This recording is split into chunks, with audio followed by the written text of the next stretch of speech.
beats on the track.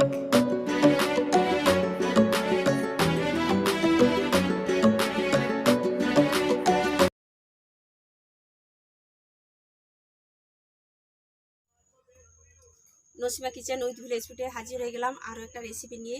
আজকে আমি বানিয়ে দেখাবো একটা কেক, বারবার বিস্কুট, আর এখানে আমি নিয়েছি একটা ইনো প্যাকেট। তো বারবার বিস্কুট আর ইনো প্যাকেট দিয়ে আমি আর দুধ দিয়ে এই কেকটা বানিয়ে দেখাবো। খুব টেস্টি হয় খেতে, ডিম তেলের কোনো ব্যবহার করব না। তাহলে আপনাদের অনুরোধ থাকলেও পুরো ভিডিওটা আপনারা দেখতে থাকুন, খুব ভালোও লাগবে আপনাদের। বারবার বিস্কুট আমি একটা নিয়েছি এখানে একটা আমুল দুধ প্যাকেট 10 টাকা দাম, আর নিয়েছি এখানে আমি একটা ইনো প্যাকেট।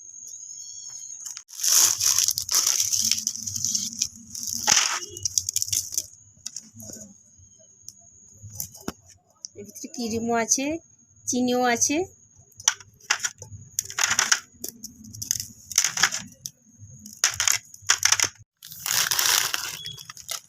এখানে আমি দুটো বারবার নিয়েছি।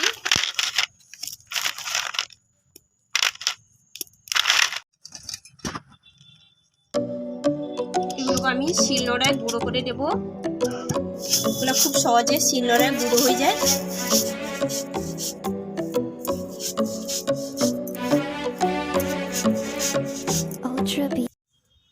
বিস্কুটগুলোকে আমি শিলনোড়ায় প্লেন করে গুঁড়ো করে নিয়েছি।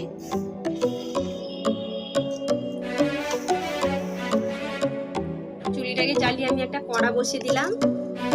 দেখবো জল, স্ট্যান্ডটা যেন জলের নিচে ডুবে থাকে। দিয়ে দেবো আর একটু জল।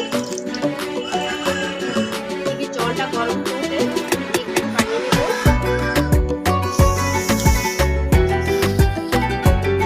এখানে বিস্কুটটা নিয়ে নিয়েছি, এখানে আমি দই নিয়েছি। এটাকে আমি মোটামুটি গরম আছে, আর আস্তে আস্তে আমি এখানে দুধ দেবো। ভালো করে আমি মাখিয়ে দেবো। এবার আমি দিয়ে দেবো এখানে আমি আমুল দুধের একটা গুঁড়ো প্যাকেট।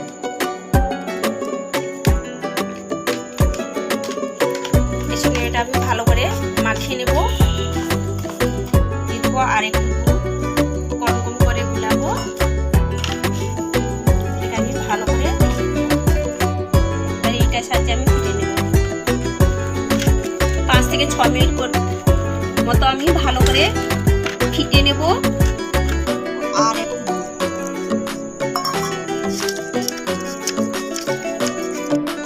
বিস্কুট গুঁড়ো আর দুধকে আমি ভালোভাবে ফিটে নিয়েছি।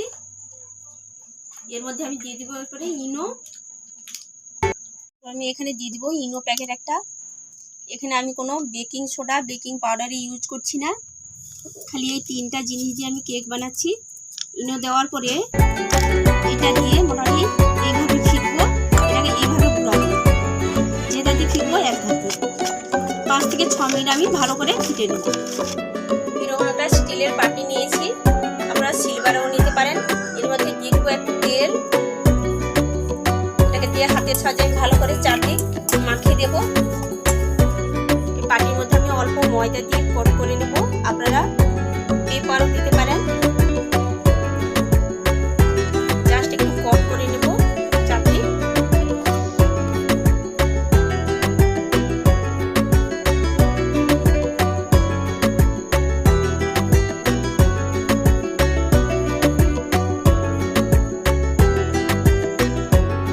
বেলাটাকে আমি ঝাঁকিয়ে নেব যাতে কোনো এর ভিতরে কোনো বাতাস না থাকে।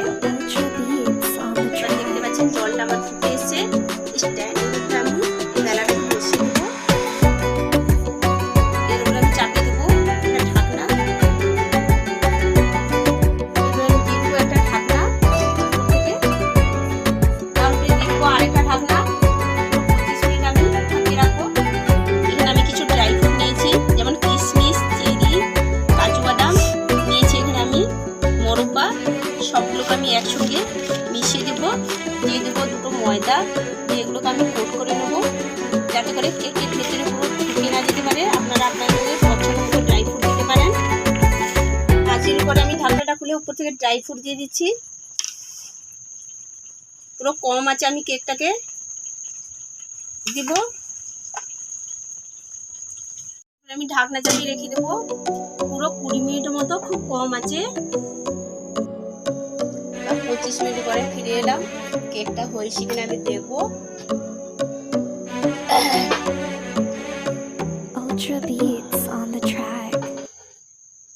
জলটা পুরো মরে এসছে, আঁচটাকে কিন্তু কমিয়ে দিয়েছিলাম পুরো। এটাকে আমি তুলছি, জলটা দেখাচ্ছি, খুব কম জলই আছে, অনেকটা পরিমাণে জল মরে গেছে। জলটা জাস্ট আপনাদের দেখানোর জন্য কেকটা উঠিয়ে নিয়েছিলাম। এবার আমি কেকটা হয়েছে কিনা আমি একটা ছুরিতে দেখাবো। দেখুন গায়ে কোনো লেগে নেই, এর মানে কেকটা আমার পুরো কমপ্লিট। এটাকে আমি ঠান্ডা করে আপনাদের কেটে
আমি জল দিয়ে ভাপতেছিলাম, আপনারা বালি বা লবণ দিয়েও কেকটাকে ভাপাতে পারবেন। আপনারা এই রেসিপিটা একবার না একবার ট্রাই করবেন। এই কেকের রেসিপিটা খুব দারুণ হয়, বাচ্চারা তো খুব পছন্দ করবে, বড়রাও পছন্দ করবে। আর ভালো লাগলে একটা লাইক দিবেন, বন্ধুদের সঙ্গে শেয়ার করবেন, নতুন হলে আমার চ্যানেলটাকে সাবস্ক্রাইব করবেন, পাশে থাকা বেল আইকনটা প্রেস করবেন। আবার আমি হাজির হয়ে যাব নতুন কোনো রেসিপি নিয়ে। সুস্থ থাকবেন, ভালো থাকবেন।